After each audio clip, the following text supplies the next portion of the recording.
बातमी आहे बारामती ॲग्रोवरील ईडी छाप्यांची। राष्ट्रवादीचे शरद पवार यांचे चुलत नातू आणि राज्याचे उपमुख्यमंत्री अर्थमंत्री अजित पवार यांचे चुलत पुतणे आमदार रोहित पवार यांच्या बारामती ॲग्रोवर ईडीने छापे टाकलेत। बारामती, मुंबई, पुण्यातल्या 6 ठिकाणी ईडीनं आज तपास केला। काय आहे हे संपूर्ण प्रकरण आणि त्यावरून कसं राजकारण रंगलंय पाहूयात।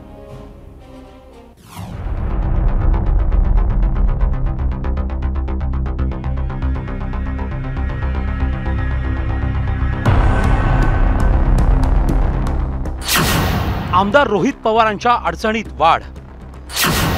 बारामती ॲग्रोच्या 6 ऑफिसेसवर ईडीचे छापे। महाराष्ट्र राज्य सहकारी बँक घोटाळा प्रकरणी छापेमारी। मुंबई, पुणे आणि बारामती या शहरात 6 ठिकाणी बारामती ॲग्रोच्या कार्यालयांवर छापे मारण्यात आले। सकाळी 8 वाजल्यापासून ही कारवाई सुरू झाली। हेच जे बारामती तालुक्यातील पिंपळे येथील बारामती ॲग्रोचं कार्यालय आणि सकाळी 8 ते 8:30च्या दरम्यान या ठिकाणी 5 ते 6 अधिकारी आले आणि तेव्हापासून जी आहे ती कागदपत्रांची आतमध्ये छाननी सुरू आहे। आता आपण पुण्यातील हडपसर परिसरातील बारामती ॲग्रो या कंपनीच्या या कार्यालयात आहोत आणि इथं देखील जवळपास 6 ईडीचे अधिकारी आतमध्ये कारवाई करतायत। महाराष्ट्र शिखर बँक प्रकरणात जी मनी लॉन्ड्रिंग झालेली आहे त्या प्रकरणी ईडीची ही सगळी छापेमारी सुरू आहे। औरंगाबादमधील कन्नड सहकारी साखर कारखान्यानं राज्य सहकारी मध्यवर्ती बँकेकडून 2012 मध्ये 50 कोटी रुपयांचं कर्ज घेतलं होतं। कालांतरानं या कारखान्याचा लिलाव करण्यात आला। हा कारखाना बारामती ॲग्रो कंपनीनं खरेदी केला। बारामती ॲग्रो बरोबरच hitech engineering corporation of India limited आणि अन्य एका कंपनीनं लिलाव प्रक्रियेत भाग घेतला होता। बारामती ॲग्रो कंपनीनं 25 ऑगस्ट 2022 ला हायटेक इंजिनिअरिंगला 5 कोटी रुपये दिले होते। त्यानंतर 2 दिवसांनी हायटेक इंजिनिअरिंगनं लिलावात भाग घेतला असं बँक खात्याच्या छाननीत आढळून आलं। बारामती ॲग्रो रोहित पवारांनी चीटिंग करून कन्नड सहकारी साखर कारखाना ज्याचा 250 ते 300 कोटी रुपये तो व्हॅल्युएशन हे फक्त 50 कोटी रुपये ढापलं। कन्नड सहकारी साखर कारखाना त्याचं डिफॉल्ट झालं आणि तो कारखाना एकदम स्वस्तात रोहित पवार यांचा बारामती ॲग्रोनी घेतला आहे। याच्यावर व्यवस्थित चौकशी व्हायला हवी। रोहित पवारांना हिसाब तो देना पडेगा।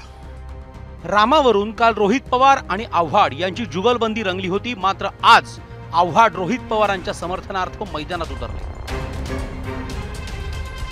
पवार साहेबांच्या सोबत निष्ठेने आणि ताकदीने उभं राहण्याचं हे फळ आहे। वाईट याचंच वाटतं की यात आपलेच घरभेदी सहकारी सामील आहेत। मला विश्वास आहे रोहित या सर्व दबाव तंत्राला बळी पडणारच नाहीत, उलट अजून ताबून सुलाखून बाहेर पडतील।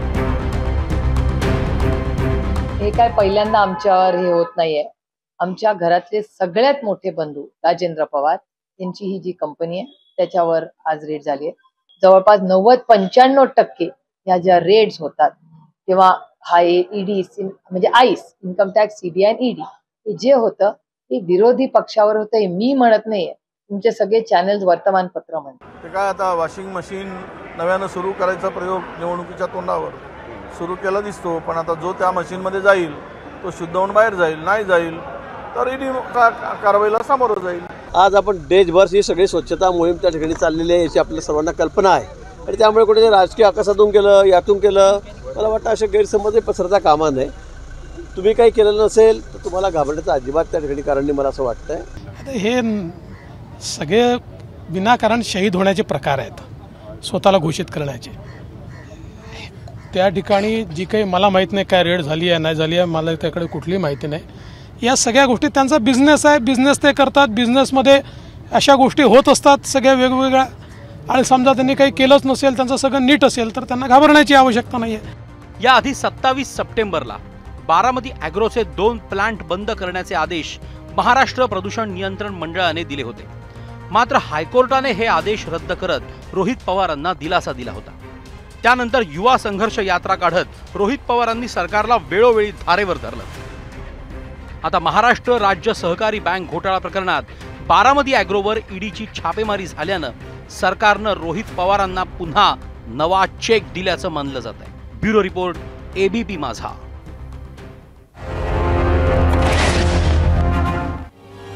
कारण कोणतंही असो, पुढचे काही दिवस बारामती हे नाव आणि गाव चर्चेच्या केंद्रस्थानी असणार हे नक्की. या बातमीसोबतच 0 आवरमध्ये आज आपण इथेच थांबूयात. महाराष्ट्रातील महत्त्वाचे विषय घेऊन जनहिताच्या चर्चेसाठी आपण परत सोमवारी भेटूयात. तोवर पाहत रहा एबीपी माझा. एबीपी माझा, उघडा डोळे बघा नीट.